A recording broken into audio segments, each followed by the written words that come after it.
कि नीट का पेपर जिन्होंने लीक किया ना, उन तक तो सरकार पहुंची ही नहीं है और शायद उन तक पहुंचा भी ना जाए। तो सरकार को सोचना भी चाहिए, शर्म भी आनी चाहिए। जिन बच्चों ने अपनी लाइफ में गलत स्टेप उठा लिया है, मैं उनको ये कहूँगा कि आपसे निहायत बेवकूफ़ आदमी कोई नहीं है। ये सरकार का फेल्यूर इतना बड़ा है और दिक्कत क्या है कि ये नीट का पेपर लीक हो गया, इसका पता चल पाया। आप सोचिए कितने ऐसे एग्जाम हैं जिनका पता ही नहीं चल रहा है। कोचिंग सेंटर भी पेपर लीक कराते हैं। ये कुछ ऐसे गिरोह हैं जिनको आम जनता भी जानती है कि ये लोग पैसे में सेटिंग कराते हैं। बिहार, लेकिन जो प्रशासन है इसको नहीं पता कि सेटिंग कैसे हो रही है। जो पेपर सेट कर रहे हैं वही पेपर लीक करने लग रहे हैं। हमें ये भी पता है कि हम बहुत ज़्यादा उग्र हो जाएं, कल को दिन फिर जीएसटी की भी रेड होनी है, इनकम टैक्स की भी रेड होनी है, फिर ईडी की भी रेड होनी है। Directors in the newsroom it happens only in Kota का एक ऐसा सेगमेंट है जहां पे हम आपको मिलवाते हैं इंडिया के ऐसे डायरेक्टर से जिन्होंने इस देश में शिक्षा की परिभाषा को बदल कर रख दिया है। आज जो शख्स हमारे इस पॉडकास्ट में मौजूद हैं, उन्होंने ना सिर्फ स्टूडेंट्स को पढ़ाया है बल्कि उनको बड़े सपने देखने और उसको पूरा करने का हौसला प्रदान किया है। एक बहुत अच्छे मैथ के टीचर, एक बहुत अच्छे मोटिवेटर, इंडिया के बड़े एडटेक में से एक करियरविल के फाउंडर श्री राकेश यादव सर बहुत बहुत स्वागत है हमारे directors in the news room के इस एपिसोड में आपका। थैंक यू यार, आपका भी। सर सबसे पहले तो मैं ये जानना चाहूँगा आपसे कि करियरविल कैसे स्टार्ट हुआ, करियरविल की क्या जर्नी रही है? यार मैं एक टीचर हूँ और हम लोग बहुत सालों से ऑफलाइन टीचिंग कर रहे थे मुखर्जी नगर में, दिल्ली में। तो 2016 के आसपास तक हम मतलब ऑफलाइन जो कोचिंग थी वो पीक पे थी।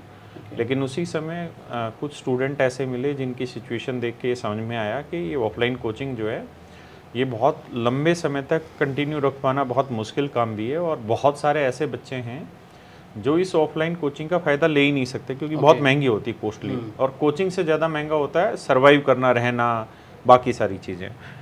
तो उस समय 2016 के आसपास हमने ऑनलाइन प्लेटफॉर्म की तरफ देखना शुरू किया कि किस तरह से ऑनलाइन प्लेटफॉर्म तैयार किया जा सकता है, टेक्नोलॉजी में क्या लगता है। तो 2016 के आसपास हमने टेक्नोलॉजी में इन्वेस्ट करना स्टार्ट हुआ, और वो इन्वेस्टमेंट करते करते करते 2018 के आसपास हमारा मतलब प्रोजेक्ट पूरी तरह से करियरविल ऐप के रूप में तैयार हो गया था।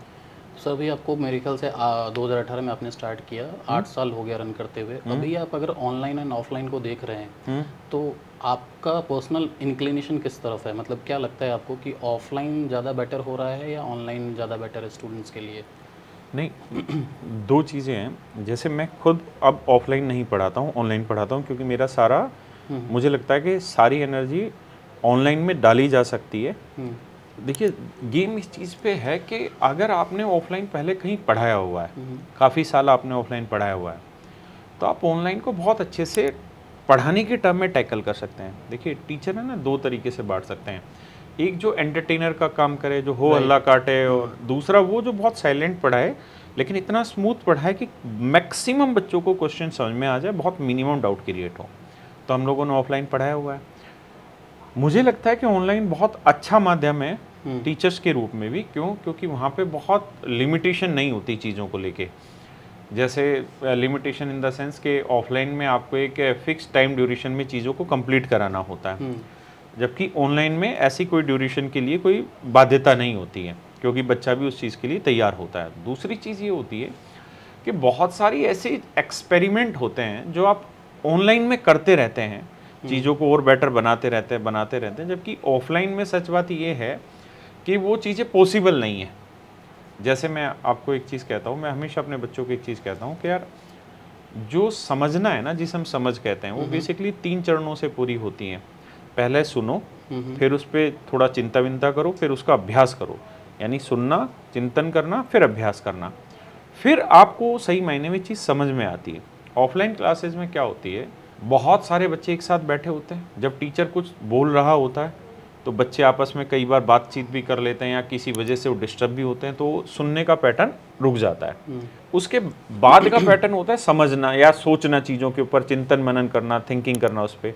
तो जब आपने ध्यान से सुना ही नहीं तो कई बार वो चीज़ प्रोसेस नहीं होती, और जब आपने उसको सोचा नहीं तो फिर आप उसका अभ्यास भी उतना अच्छे से नहीं कर पाएंगे। दूसरी चीज़ ये भी रहती है कि ऐसा भी ज़रूरी नहीं है कि जो मैं कह रहा हूँ वो पहली बार में ही आपको समझ में आ जाए या बच्चों को समझ में आ जाए, ऐसा बिल्कुल ज़रूरी नहीं है। हाँ, बहुत बार जैसे मैं मैथ का टीचर हूँ, मैं खुद भी बहुत सारे सवालों में फंस जाता हूँ।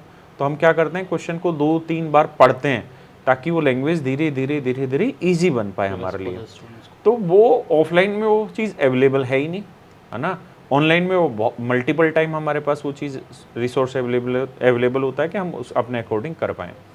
तो मुझे लगता है सीखने के टर्म में अगर हम बात करें तो ऑनलाइन लाख गुना बेहतर है, क्योंकि आप बहुत सारी नई चीज़ें कर सकते हैं ऑनलाइन में। लेकिन स्टूडेंट पॉइंट ऑफ व्यू से एक दिक्कत ज़रूर आती है, और वो ये कि जो कंपटीशन का फील है ना, वो ऑनलाइन में बच्चा उतना अच्छे से नहीं ले पाता है। ऑफलाइन में क्या होता है कि आप एक क्लास में मान लीजिए 500 बच्चे बैठे हैं, 200 बच्चे बैठे हैं, टीचर ने कोई सवाल कराया, एक बच्चे ने खड़े होकर उसका जवाब दे दिया, या जवाब नहीं भी दिया तो धीरे से उसने बोल दिया कि भाई इसका आंसर ये होना है या ये होना है। तो बाकी सब पे वो प्रेशर क्रिएट होता है कि यार इसने जवाब दिया, इसका मतलब ये पढ़ के आया तो हमें भी पढ़ के आना है। तो कंपटीशन फील जो है ना, वो ऑनलाइन में एक बड़ी समस्या है। लेकिन जैसे मैंने आपको कहा कि टेक्नोलॉजी बहुत तेज़ गति से बढ़ने लग रही है। अब हम कैरियरवेल ऐप के ऊपर बहुत सारे ऐसे चीज़ें करने लग रहे हैं ताकि हम वो फील भी बच्चों के अंदर ला पाएँ, और वो धीरे धीरे कोशिश कर रहे हैं, कुछ हद तक वो हम ले भी आए हैं। तो मुझे लगता है मेरा झुकाव तो 100% ऑनलाइन की तरफ है। हमारा खुद ऑफलाइन सेंटर पूरे भारत में, लेकिन मैं पढ़ाता ऑफलाइन हुई नहीं, मैं सिर्फ ऑनलाइन पढ़ाता हूँ, क्योंकि मुझे ये लगता है कि एक टीचर का काम है ना, किसी चीज़ को बहुत अच्छे से डिलीवर करना है, और डिलीवर करने के लिए जो मतलब एटमॉस चाहिए ना, वो ऑनलाइन में बहुत अच्छे से मिल जाता है। और चूँकि मैंने ऑफलाइन पढ़ाया हुआ है, तो मुझे ये समझ में आता है कि किस जगह पर बच्चा दिक्कत में आता है या कौन सी चीज़ उसको समझ नहीं आएगी। तो मुझे वो एक्सपीरियंस है, तो मैं उसको और सॉफ्ट लेके समझाने की कोशिश करता हूँ। एक जो बहुत मेजर पॉइंट है वो मुझे ऐसा लगता है कि ऑनलाइन एजुकेशन में एक एक्सेसिबिलिटी और एक अफोर्डेबिलिटी। तो वैसे तो बहुत सारी कोचिंग है और बहुत लोग बहुत अच्छा कर भी रहे हैं, बट मुझे करियरविल का एक जो पर्सनली बहुत मतलब एक चीज़ है जो मुझे बहुत लगता है कि करियरविल ने बहुत डिफरेंटली किया है, वो ये है कि उन्होंने स्टार्टिंग से जो कोर्स की फ़ी है वो बहुत इतनी अफोर्डेबल रखी है कि गांव में किसान का कोई मतलब जो खेती कर रहा होगा और अपने घर के मचान के ऊपर बैठ के भी राकेश सर की वीडियो देख रहा होगा या करियरविल की वीडियो देख रहा होगा। ये इंस्पिरेशन आपको कैसे आया सर? आपको आपका बचपन इस तरह से था कि आपको ऐसा कुछ लगा कि यार मैं इस चीज़ से गुजरा हूँ तो भारत के बच्चे इस चीज़ से नहीं गुजरने चाहिए? यार देखो, हम जिस जनरेशन में आए हैं उस जनरेशन में लगभग के माँ बाप निहायत ही गरीब लोग थे, है ना। तो वो तो हमारे मन में था, लेकिन गरीबी में भी हर किसी को पैसा कमाने का शौक़ होता है। हमने जो ये प्लेटफॉर्म बनाया करियरविल, ये बेसिकली इस प्लेटफॉर्म में कोई भी ऐसा नहीं है जो मतलब बाहर से आके बैठा हो इस प्लेटफॉर्म पे। ये सारे टीचर्स का बनाया हुआ प्लेटफॉर्म है। तो जब टीचर्स का बनाया हुआ प्लेटफॉर्म है ना, तो हमें ये समझ में आता है कि हमें ना तो किसी फंडिंग लेने की ज़रूरत है, ना हमें आगे इन फ्यूचर ऐसा कुछ सोचना है। हमारा मेन टारगेट ये है कि इतना खर्चा निकल के आ जाए जिससे वो चीज़ें सर्वाइव हो पाएँ। कारण क्या है कि देखिए, आपके शौक़ अगर ऐसे हों कि आपको पैसे की ज़रूरत हो, तब तो आप बहुत सारी चीज़ों में पैसा कमाने की सोचेंगे। लेकिन हमारा ऐसा कोई शौक़ है नहीं, हम बिल्कुल सिंपल सादे देसी तरीके से रहते हैं और देसी व्यवहार है। तो हमें तो बस इतना ही चाहिए कि जिससे खर्चा निकल पाए। और जैसे अभी हम नीट हुआ या जेईई हुआ या टीजेईई हुआ, इनमें तो हम मतलब खर्चे की भी नहीं सोचते। क्यों? क्योंकि हम लोग अपना जो वनडे कॉम्पिटिटिव एग्ज़ाम है, चाहे वो एसएससी हो, रेलवे हो, बैंक हो या यूपीएससी में हुआ, ये सारे कॉम्पिटिटिव एग्ज़ाम से हम इतना कमा ले रहे हैं कि हम वहाँ सरप्लस पैसा इन्वेस्ट कर पा रहे हैं। तो हमें वहाँ से इतना ज़्यादा इशू भी नहीं है। तो इसलिए हम मिनिमम प्राइस पे ही जाने वाले हैं। और मेन इशू ये है कि मिनिमम प्राइस पे मैक्सिमम बच्चों तक पहुँचा जा सकता है। मैं अभी करीबन 12 बच्चे हमारे साथ एक बैठे हुए थे। वो 12 के 12 बच्चे इनकम टैक्स इंस्पेक्टर सेलेक्ट हुए इसी 2026 में। तो मैं उनका इंटरव्यू करने लग रहा था।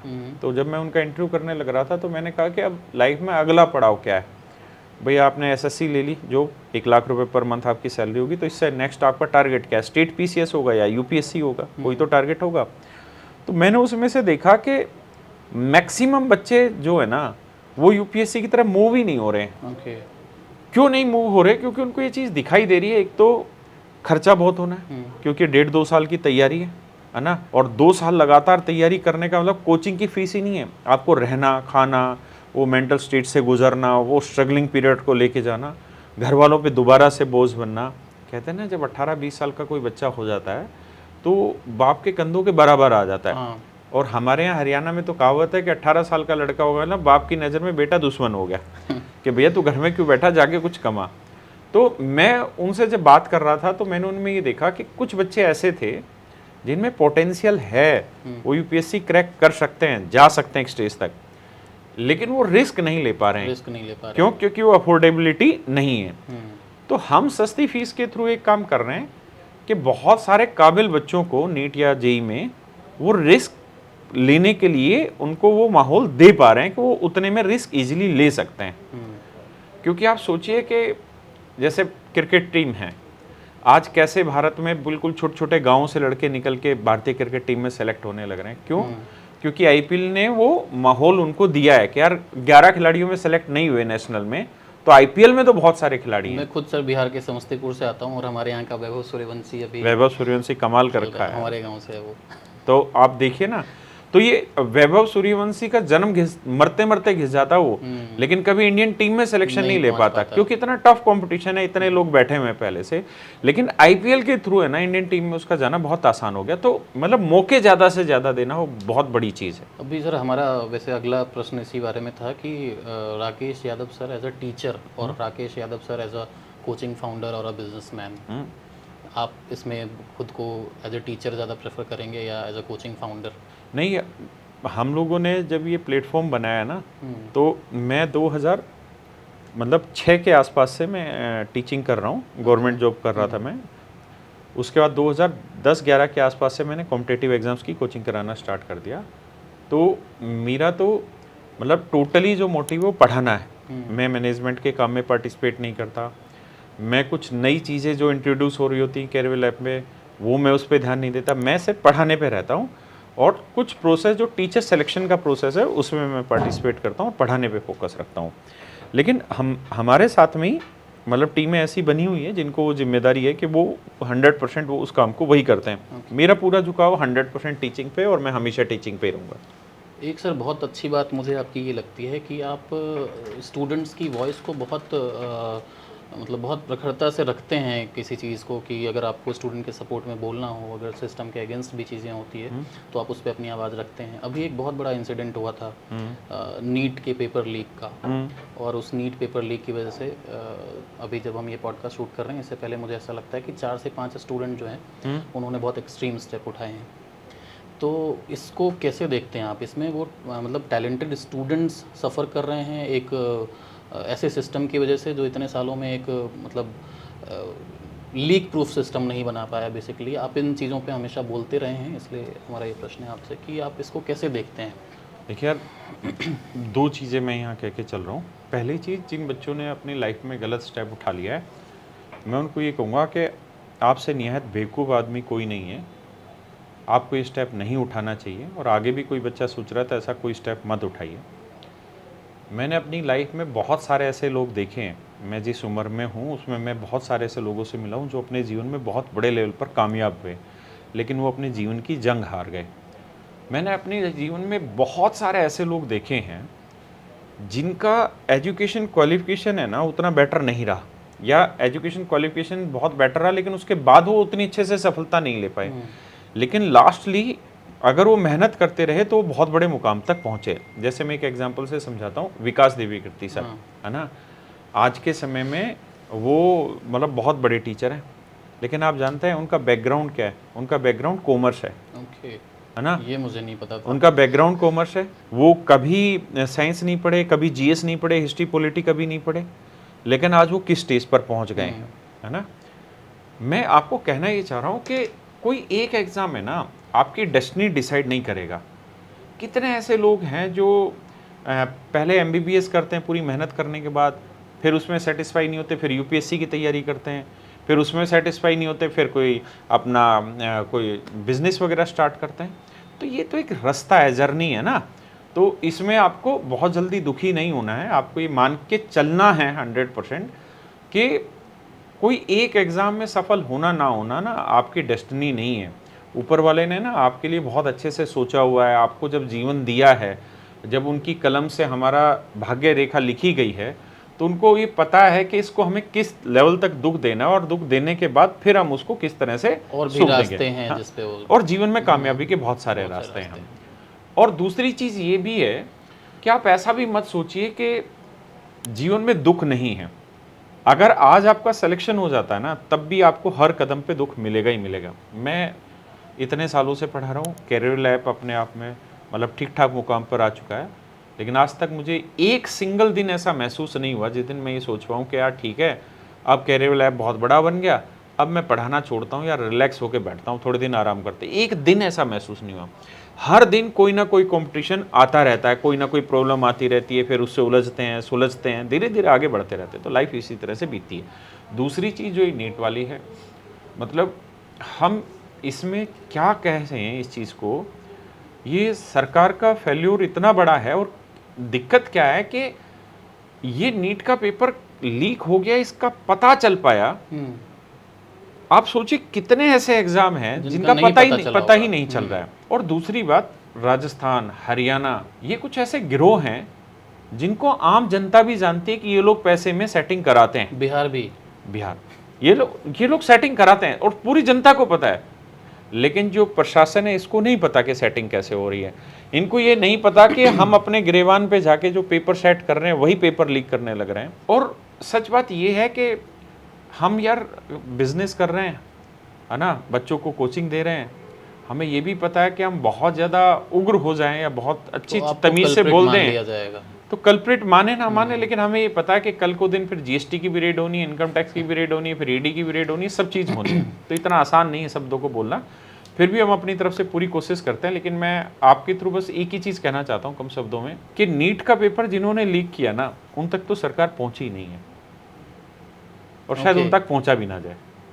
ये तो बहुत वो वाली चीज है कि इलाके में चोरी हो गए, किसी भी चर्सी गंजेड़ी को पकड़ा, उसको उठा के लगा दिया। नहीं, बहुत बड़ा स्टेटमेंट है कि आप ये कह रहे हैं कि वहाँ तक पहुँचे नहीं। वहाँ तक पहुँचेगी। हद तो ये हो जाती है कि 2024-25 में भी पेपर लीक हुआ था। 2024 में जो पकड़े गए थे बिहार से, 2025 आते आते तो रिहा हो जाते हैं। तो हद ये है। नहीं, बेसिकली कारण क्या है उसमें, एक बड़ा सिंपल सा लॉजिक है। जब कोर्ट में भी आप जाएंगे ना, हाई कोर्ट जाएं या सुप्रीम कोर्ट जाएंगे, तो अल्टीमेटली वहाँ पे है ना मेरिट पे फैसला दिया जाता है। ऐसा नहीं है कि सुप्रीम कोर्ट बिका हुआ है या हाई कोर्ट बिका हुआ है। अब मान लीजिए कोटा जैसा कोई इलाका और वहाँ कोई चोरी हो गई या डकैती हो गई, जो डकैत था उसको हमने पकड़ा ही नहीं। क्यों? क्योंकि जो डकैत था वही असलियत में रक्षक है वहाँ का। तो डकैत पकड़ा नहीं गया, तो अब पब्लिक को शांत करने के लिए क्या किया, वहाँ 5-10 जो चोर चपेट थे, जो नशेड़ी गंजेड़ी थे, उनको पकड़ लिया। उनको पकड़ के अरेस्ट कर लिया। पब्लिक थोड़े दिन में शांत हो गई, वो कोर्ट में चले गए। कोर्ट में जाने के बाद चार्जशीट फाइल हुई। कोर्ट ने देखा कि यार इसमें तो कुछ दम है ही नहीं और यहाँ होने ही होने। असली जो खिलाड़ी हैं पर्दे के पीछे के, उन तक तो पहुँचना मुझे लगता है बहुत डिफिकल्ट काम है। और हाँ, इसमें कोई दो राय नहीं कि मोदी जी को सत्ता से अगर हटाएंगी तो यही चीज़ें हटाएंगी और कोई नहीं हटाएगी, क्योंकि यूथ तो अंदर से पूरी तरह से मतलब गुस्से में बैठा हुआ है। आए दिन हो रहा है, कभी किसी पेपर का एग्जाम सर लगभग 4 करोड़ बच्चा है जो 18 साल से ऊपर का है, जो तैयारी कर रहा है कॉम्पिटिटिव एग्जाम की, चाहे वो नीट की हो, आईआईटी की हो, या एसएससी की हो, या रेलवे की हो, बैंकिंग की हो, यूपीएससी की हो। कौन सा एग्जाम ऐसा है जो फेयर हो जा रहा है? यहाँ तक कि देखिए, मैंने आपको कहा ना, बहुत लोगों की बहुत सारी मजबूरियाँ हैं, ठीक है। हम कफन बांध के जिस दिन निकलेंगे ना, उस दिन हम सच मायने में बता पाएंगे कि तुम किस किस जगह क्या क्या गड़बड़ कर रहे थे। यहाँ ज़रा टेस्ट जो करने वाली, कंडक्ट करने वाली एजेंसियाँ हैं, वही तो सबसे बड़ा रोल प्ले कर रही हैं इन सारी चीज़ों में। तो फिर भी मैं बच्चों को यही कहूँगा कि देखो यार, मतलब रात होने का मतलब ये नहीं है कि अंधेरा परमानेंट हो गया, सवेरा आएगा, सवेरा होगा ही होगा यार। चीज़ें सुधरेंगी। अगर हम इस उम्मीद से बैठे रहें कि यार नीट का पेपर लीक हो गया, सरकार, सच बात यह है कि सरकार में जो टॉप लेवल है ना, वो इसमें इन्वॉल्व भी नहीं होता है। उसको मतलब भी नहीं है इस चीज़ से। उनके पास तो ऑलरेडी 8-10 लाख करोड़ का बजट होता है, उसमें से 5 लाख करोड़ तो मतलब बड़े बड़े काम कर जाते हैं वो लोग। तो उनको कहाँ ये मतलब 1-8 लाख करोड़ के पे उनको फर्क पड़ने वाला है? तो उनको इससे कोई स्कैम से मतलब नहीं है। हाँ, लेकिन नीचे के लोग पूरी तरीके से इन्वॉल्व रहते हैं इसमें। तो सरकार को सोचना भी चाहिए, शर्म भी आनी चाहिए कि 75 साल के मोदी जी हो गए हैं, अगर उनको आगे जीवन में पुतिन बनना है या कुछ लंबा काम करना है, तो इस यूथ को कहीं ना कहीं उसको मेंटेन करना पड़ेगा उसके एक फेयर इंटरनल एग्जाम सिस्टम दे दो, एटलीस्ट एक फेयर एग्जाम सिस्टम कि लोग compete भी वहाँ करें जो चीज़ें फेयर हो। अब ऑलरेडी किसी को पेपर मिल रहा है, उसमें क्या compete करेगा? और सबसे बड़ी दिक्कत पता है क्या है, एक बड़ा मतलब पढ़े लिखों वाला तरीका है कि जिन्होंने एग्जाम देना है ना, अगर हम उनकी फील्ड को समझ पाए तो हम ये चीटिंग होने ही ना दें। लेकिन सच बात यह है कि जिन्होंने एग्जाम देना और जिन्होंने ये सब व्यवस्थित करना है, उनकी उम्र में पूरा 50 साल का फर्क है, 40 साल का फर्क है। तो 40 साल में ना उनकी चमड़ी इतनी मोटी हो चुकी है कि उनको कोई फर्क नहीं पड़ता कोई बच्चा क्या कदम उठा रहा है, अपने जीवन को चला जा रहा है, अपने माँ बाप के सपनों को खराब कर दे रहा है, उनको कोई फर्क नहीं पड़ता।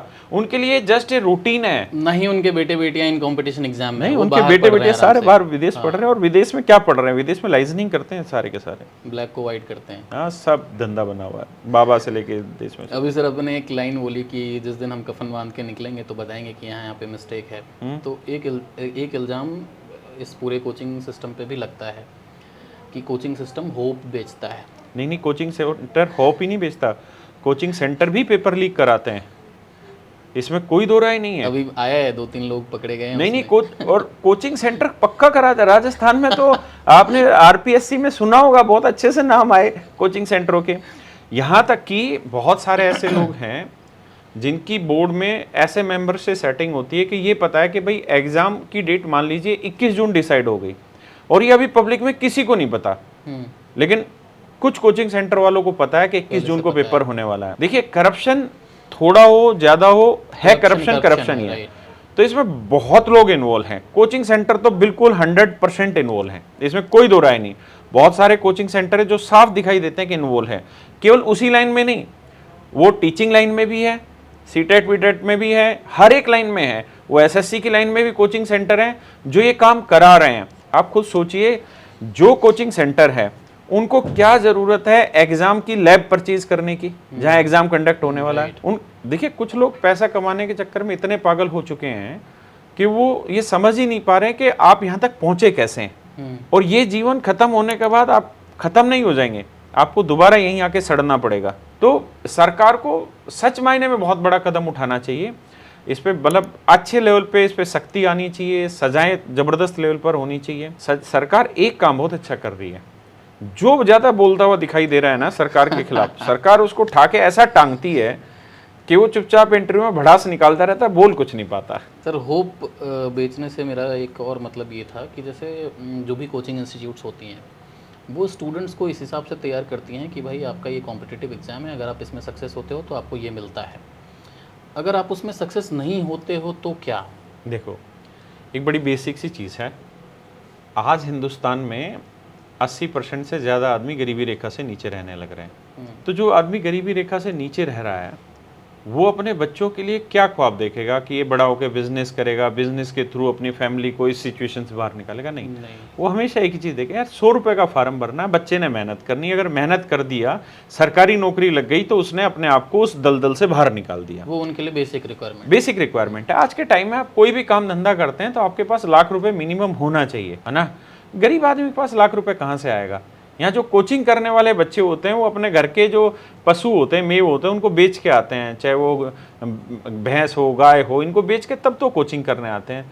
तो जो गरीब आदमी है उसके लिए जो बेसिक चीज़ है ना, उस देखिए, आपके पास जितना पैसा है ना उसके हिसाब से आपकी सोच बड़ी होती चली जाती है। आज अंबानी के बच्चे कभी नहीं सोचेंगे कि मुझे यूपीएससी या एसएससी की तैयारी करनी है ना। अभी उसकी बेटी को, मैं नीता अंबानी का देख रहा था, जो भी उसकी बेटी का नाम है, 200 करोड़ का उन्होंने एक वो गाउन बनाया अपना, 200 करोड़ रुपए का गाउन बनाया। हाँ, मेट गाला इवेंट में जो गई थी। तो उनको फर्क पड़ता है इन चीजों का? नहीं पड़ता, क्योंकि उनके पास इतना पैसा है। आप समझ रहे हैं ना। उसकी शादी, इन्होंने 2 साल उसकी शादी चला दी लड़के की तो इनके पास पैसा है तो इन्होंने वो काम कर दिया। क्यों? क्योंकि इनकी सोच बड़ी हो चुकी है उसके हिसाब से। जिस घर में यार मुश्किल से 6-7 हज़ार रुपये महीने का आता है, उसमें 2-3 भाई बहनों को खाना पीना खिलाना है, घर में 8-10 साल बाद बेटी की शादी भी करनी है, उसके लिए भी कुछ जोड़ना है। उनकी सोच इतनी नहीं होती कि मुझे अपने बच्चे को धंधा कराना है। और दूसरा, वो ये भी जानते हैं कि चलो कल को वो कुछ रेहड़ी लगाएगा, कुछ करेगा तो कर लेगा ना 30 साल की उम्र के बाद। जब तक उसकी उम्र है तब तक वो नौकरी की ट्राई करे। तो इसमें बात यह है कि जिस दिन भारत में ऐसा हो जाए कि 30% आदमी गरीबी रेखा से नीचे रह रहे हैं, उस दिन हम ये कह देंगे कि मैक्सिमम लोगों का सपना होना चाहिए अपना खुद का रोजगार तैयार करने का। जब तक 80% लोग गरीबी रेखा से नीचे हैं, तब तक आप ये समझिए कि आपको ये मानना पड़ेगा, ये कुछ उपाय हैं जो सुनने में आसान लगते हैं, सुनने में जिनसे बड़ा आराम महसूस होता है, तो हर कोई इन्हीं उपायों को लेना चाहता है। सर ये कितना चैलेंजिंग है, जैसे आपने भी बोला कि हम लोग लो फी पे इसलिए काम करते हैं क्योंकि बहुत सारे बच्चे जो हैं वो इस बैकग्राउंड से आते हैं, तो ये आपके लिए कितना चैलेंजिंग है कि लो फी में इतना बड़ा सिस्टम रन कर लेना, क्योंकि वहीं पे आपके कॉम्पिटिटर्स या और भी कोचिंग्स हैं जिनकी फ़ी हाई होती है ना? नहीं यार, मैंने कहा ना कि हमें इतना बड़ा चैलेंज इसलिए नहीं आता कि हमने अपने खर्चे बहुत मिनिमम किए हुए हैं। हम टीचर ओरिएंटेड प्लेटफॉर्म है, हमको ऐसा नहीं करना कि बहुत बड़ी फंडिंग ले रखी है वो हमने, या किसी को हमें जवाब देना हो। अगर हमें प्रॉफिट हुआ तो भी हमें लेना है, लॉस हुआ तो भी हमें लेना है। तो हमारा मेन मोटिव ये रहता है कि किसी तरीके से खर्चे निकल जाए। जो लगभग 1000 के आसपास हमारे साथ लोग जुड़े हुए हैं, जिनमें एक पीएन से लेके जो टॉप मैनेजमेंट के एम्प्लॉय, उनकी रोजी रोटी चलती चली जाए, बस इतना ही रहता है। एक सर अभी रिसेंटली आप लोगों ने नीट जेई का सेंटर ऑफलाइन सेंटर डाला है कोटा में। कोटा एज अ सिटी कैसा लगता है आपको, किस तरह से देखते हैं आप उसको कि वहाँ पे आपको करियर बिल को इंट्रोड्यूस करना है? क्योंकि मुझे ऐसा लगता है कि जो करियर बिल की टीम है कोटा में वो one of the best team है कोटा की। बिल्कुल, इसमें कोई दुराई नहीं। उनके जो टीचर्स हैं, एक दो टीचर्स मुझे पढ़ा चुके हैं उनमें से, तो वो बहुत बेस्ट टीचर हैं। तो वो आइडिया कैसे आया और क्यों कोटा ही क्यों चूज़ किया आपने वो कि करियर बिल स्टार्ट हो नीट जेई में तो कोटा से ही हो? देखिए यार, मुझे ये लगता है कि नीट हो या आईआईटी जेई हो, दोनों के लिए है ना, जिसे वो मक्का मदीना जो बोलते हैं वो कोटा ही है, इसमें कोई दो राय नहीं है।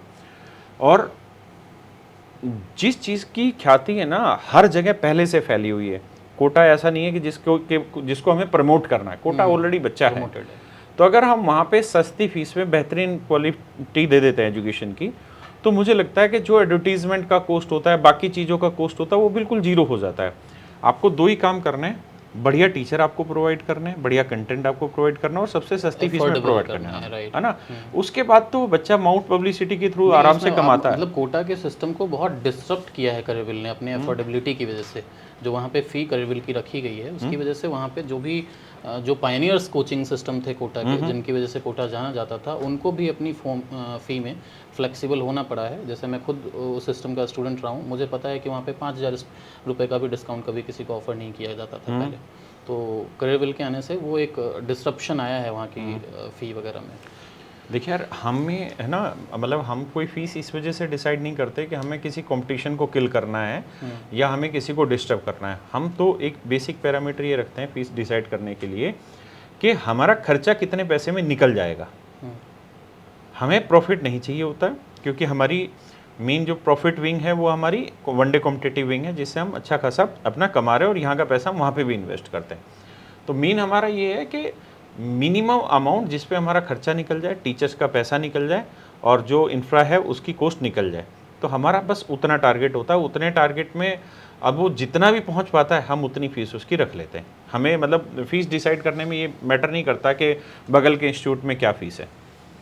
एक क्वेश्चन सर जनरली जो पॉडकास्ट में पूछा जाता है, जैसे मैं भी कहीं पे बैठता हूँ तो मुझसे ये पूछा जाता है कि 5 साल बाद 10 साल बाद आप अपने आप को कहाँ पे देखते हैं। मेरा क्वेश्चन आपसे ये है कि अगर आप खुद को अभी 18 साल पीछे ले जाएं कि आप 18 साल के राकेश यादव से रहें, तो आप अभी कितने सेटिस्फाइड हैं उस? यार अगर मुझे 18 साल पीछे जाने का मौका मिले तो मैं ये तो नहीं कहूँगा कि मैं सेटिस्फाइड हूँ। क्या चेंज करना चाहेंगे? मतलब मैं सेटिस्फाइड तो उस चीज़ से नहीं हूँ। हाँ, लेकिन ये है कि बहुत सारी कमियां जरूर खुद की पता है कि इस वक्त पे इन कमियों पे काम करते तो कुछ और अच्छा बेटर कर जाते हैं हम। लेकिन बात आखिर में वही आती है कि आप बहुत बार है ना, आप बहुत चीज़ें डिसाइड नहीं करते। एक मतलब आप ये कहिए एक चाल है, उस चाल में आप भी चलते चले जा रहे हैं, वक्त भी चलता चला जा रहा है, वक्त के साथ आप भी आगे बढ़ते चले जा रहे हैं। तो बस उतना ही है, बहुत ज़्यादा नहीं सोच रहे कि आगे क्या होगा क्या नहीं। आज का सोच के काम कर रहे हैं। आज जैसे जैसे वक्त बदल रहा है वैसे वैसे काम करते चले जा रहे हैं। क्योंकि बहुत आगे का सोच के ना या बहुत ज़्यादा टारगेट डिसाइड करके ना आप अपने ऊपर फालतू का प्रेशर क्रिएट करते हैं। जबकि सच बात यह है कि आपको मिलना वही है जो आप आज मेहनत कर रहे हैं। आज आप मेहनत कर रहे हैं, इसका फल आपको 3 साल बाद मिलना ही मिलना है। आज आप नकारा बने रहोगे, 3 साल बाद आपको फल नकारा के रूप में मिलेगा। लेकिन हाँ, मैं 18 साल कि राकेश यादव से एक बात कहूँगा तो मैं यही कहूँगा कि भाई चुपचाप लगा रहा और मेहनत करता रहे, जिसके तुम योग्य होगे वो तुम्हें मिल जाए। मिलेगा। तो सर एक आखिरी सवाल मेरा ये है कि अभी आपके पास दो तरह के बच्चे हैं, एक नीट जेई का बच्चा है जो 16-17 साल की एज ग्रुप का होता है, और एक थोड़ा मैच्योर एज ग्रुप का बच्चा है जिसको आप बहुत सालों से पढ़ाते आ रहे हैं। दोनों तरह के बच्चे, या तो सिस्टम अनफेयर है या कभी पेपर लीक हो गया तो वो कुछ नहीं कर पाए, और किसी ने बहुत मेहनत की फिर भी उसका कुछ नहीं हो पाया। तो इन दोनों तरह के बच्चों के लिए आपका क्या मैसेज है? क्योंकि आए दिन कुछ ना कुछ एक्सट्रीम स्टेप आपको भी सुनने को मिलते हैं, आपका भी सेंटर कोटा में है। तो मेरा ये है कि उन दोनों तरह के बच्चों के लिए आपका एक मैसेज जो उनको, क्योंकि आप as a teacher, as a motivator उनमें बहुत पॉपुलर हैं, आप जितना पढ़ाते हैं उनसे ज़्यादा उनको प्रेरणा मिलती है, तो एक आखिरी मैसेज आपका उनके लिए।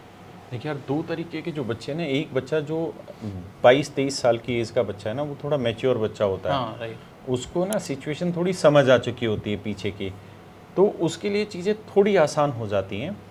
वो भी ये बात जानता है कि ये दिक्कतें लगातार आ रही हैं और आगे भी आएंगी, ऐसा नहीं कि नहीं आएंगी। लेकिन मैंने अक्सर ये चीज़ देखी है कि जब आपकी तैयारी पीक पे होती है ना, तो आपको कहीं ना कहीं सही डायरेक्शन अपने आप मिल जाती है जब आप अपनी तैयारी के पीक पे होते हैं। तो जो बच्चा 22-23 साल का या उससे ऊपर की एज का है, वो समझदार होता है, वो धीरे धीरे अपनी चीज़ों को समझता है और आगे बढ़ जाता है। मेन इशू क्या है कि जो छोटा बच्चा है, जो 15, 16, 17 साल की एज का बच्चा है, इस बच्चे के साथ सबसे बड़ी दिक्कत ये है कि ये सडन सक्सेस और सडन अनसक्सेस, फेल्योर दोनों को फेस नहीं कर पाता है। और अल्टीमेटली उसको ये सीखना होगा। अगर आप ये नहीं सीखेंगे तो आपको बड़े लेवल पे दिक्कत आती है आने वाले वक्त। अभी मैं सिर्फ आपको यही कहूँगा कि आप अभी ये मत सोचिए कि मुझे रिजल्ट क्या मिलना है। अभी आप ये देखिए कि आप अपनी तैयारी से सेटिस्फाइड हैं या नहीं है। देखिए, रिजल्ट होना ना होना ना बहुत सारी चीज़ें डिपेंड करता है। जैसे मैं एक एग्जांपल से समझाता हूँ कि जिस दिन मान लीजिए आपकी तैयारी बहुत अच्छी है, लेकिन जिस दिन आपका एग्ज़ाम था उस दिन आप 100% कंसंट्रेटेड नहीं रह पाए, तो आपका रिजल्ट वैसा नहीं मिलेगा। जिस दिन आपका एग्ज़ाम था उस दिन आपकी तबीयत ख़राब थी, आप लेट पहुँचे। या इसका दूसरा तरीका भी मैं आपको बताता हूँ कि ऐसा ज़रूरी नहीं है कि जिस एग्ज़ाम के लिए आप मर रहे हैं ना, वही आपकी लाइफ का सबसे बेस्ट मोमेंट। ऐसा नहीं है। अगर ऐसा होता तो डॉक्टर APJ अब्दुल कलाम देश के राष्ट्रपति नहीं बनते। वो भी एक CDS NDA का एग्ज़ाम देने गए थे जिसमें फेल हो गए थे। और आपने वो विवेकानंद जी की कहानी सुनी होगी। डॉक्टर APJ अब्दुल कलाम अगर उस समय अपने जीवन से हार जाते तो क्या देश को इतना बड़ा साइंटिस्ट मिल पाता? नहीं, है ना। तो है क्या कि मतलब हम आज जहाँ हैं ना, जो इस भाई ने सवाल पूछा था कि आगे का क्या टारगेट है, मैं वही चीज़ आपको भी कह रहा हूँ।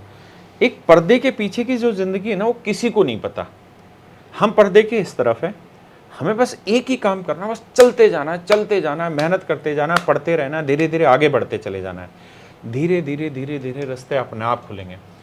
आपके साथ दिक्कत उस दिन आती है जब आप किसी एक चीज़ को फाइनल डेस्टिनी मान लेते हैं कि मेरा ये पेपर लीक हो गया, मेरे साथ बहुत बुरा हुआ। भाई वो आपके साथ नहीं, आपके जैसे हज़ारों लाखों बच्चों के साथ बुरा हुआ है।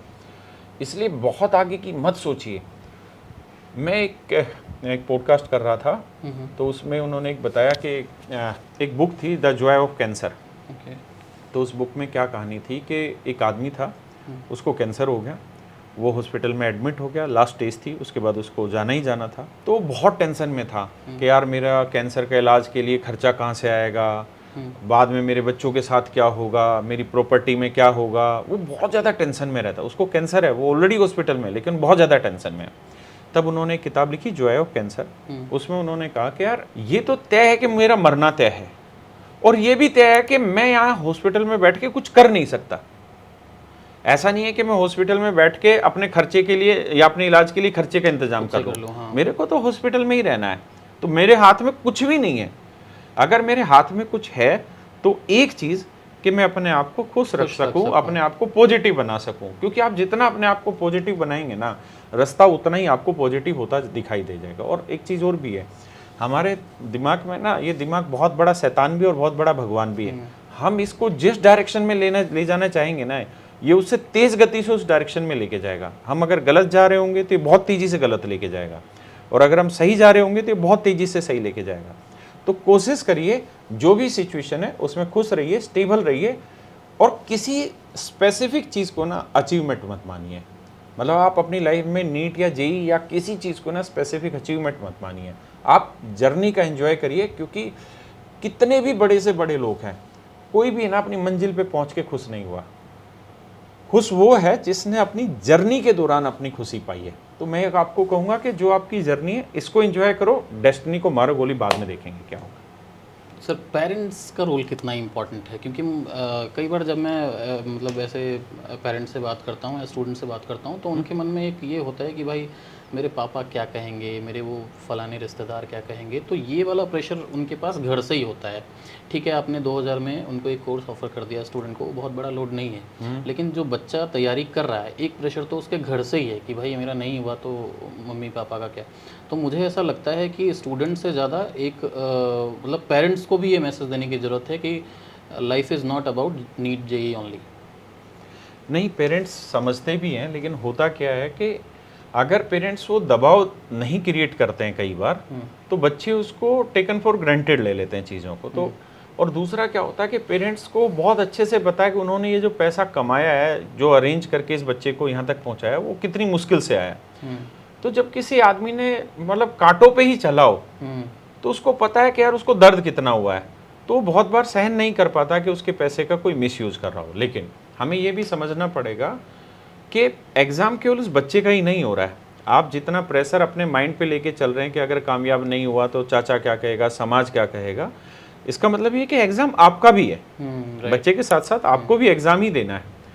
तो बेटर तरीका ये है कि दोनों आपस में बात करें, पेरेंट्स और बच्चे दोनों दोस्त बने, आपस में बात करें, एक दूसरे को चीज़ें शेयर करें। मैंने बहुत ऐसे बच्चे देखे हैं जो सिलेक्शन लेने के बाद आए और उन्होंने बताया कि सर 6 दिन तक मैं लगातार सोया ही नहीं, मतलब 6 दिन तक 1 सेकंड के लिए भी नहीं सोया। मेरे फादर का बिहेवियर ऐसा नहीं था कि मैं उनको कुछ बता पाऊँ, लेकिन मेरी मदर कहीं ना कहीं मेरे से बात करते करते समझ गई। एक दिन बोला, मैं अपनी मम्मी से बात कर रहा था, बात करते करते मैंने मोटरसाइकिल की चाबी उठाई और मोटरसाइकिल लेके निकल गया। तो बोला उस दिन मेरी मदर ने ये पहचान कर ली कि ऐसा कैसे हो सकता है, इसको कुछ नहीं पता, बस बोलते बोलते निकल गया कुछ भी करके। तो ये देखिए, मानसिक दबाव के साथ साथ है ना, मानसिक बीमारियां भी आती हैं, और आज के समय में हर एक पे दबाव है। पेरेंट्स पे भी दबाव है, बच्चे पे भी दबाव है। लेकिन पेरेंट्स मैच्योर होता है, उसने ज़िंदगी के सुख और दुख दोनों देखे होते हैं, बच्चे ने अभी वो वक्त देखा नहीं है।